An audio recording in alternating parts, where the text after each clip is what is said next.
Bonjour Monsieur Canepa. Pour accélérer le développement économique de la ville, vous avez souligné l'importance d'explorer des voies d'avenir. À quoi pensez-vous exactement? Vous connaissez mon attachement à une véritable stratégie économique qui repose sur une matière première, la mer, sur une vocation, le tourisme, et par ailleurs à mettre ici et là dans la ville des pôles d'attractivité. Mais j'ai parlé en effet de voies d'avenir parce que je pense que nous avons une obligation de ne pas avoir une mono-industrie, mais d'investir en revanche au niveau industriel, car la Seine a une vocation industrielle. Mais pas n'importe quelle industrie. Une industrie du XXIe siècle, une industrie porteuse pour l'avenir. Alors, possible? Oui.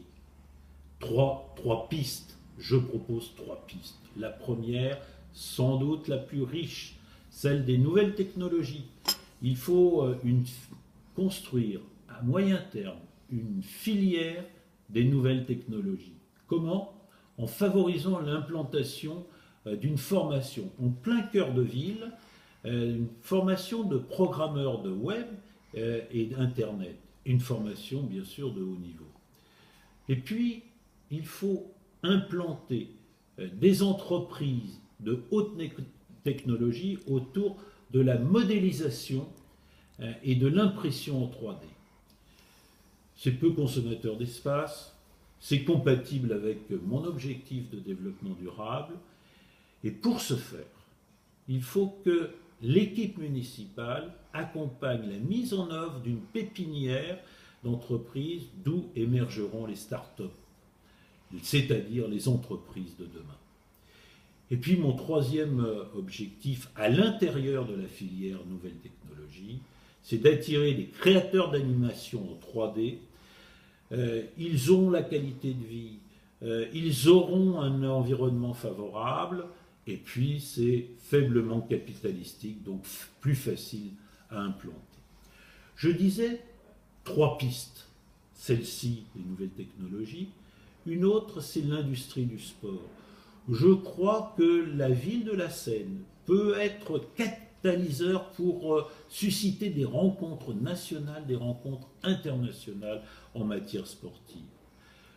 Nous devons accompagner, aider les sportifs de haut niveau et, bien entendu, favoriser l'implantation d'entreprises, d'équipementiers du sport, toujours en jouant la cohérence, c'est-à-dire d'être véritablement sur des matières qui sont les nôtres, c'est-à-dire le matériel de plongée sous-marine ou bien le nautisme.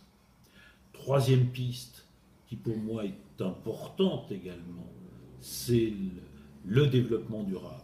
Nous devons être les héritiers du Grenelle de l'environnement au niveau économique, avec la déconstruction, mais la déconstruction des navires comme une vitrine du savoir-faire français, un savoir-faire qui par conséquent est exportable. Le traitement des pollutions marines. Nous avons un contrat de baie qui doit être le faire valoir, le fer de lance de ces traitements des pollutions marines. Et puis, et j'y tiens beaucoup, de développer toutes les capacités de l'économie circulaire, c'est-à-dire de faire du neuf avec du vieux, c'est de retrouver finalement de bons réflexes pour notre environnement. Voilà quelques thèmes qui sont des thèmes d'avenir, que ce soit nouvelles technologies, que ce soit le sport ou que ce soit le développement durable. Je pense que l'avenir de la Seine passe par les industries nouvelles. La Seine sera le centre, dans l'agglomération toulonnaise, de ces trois axes forts. Merci Monsieur Canepa.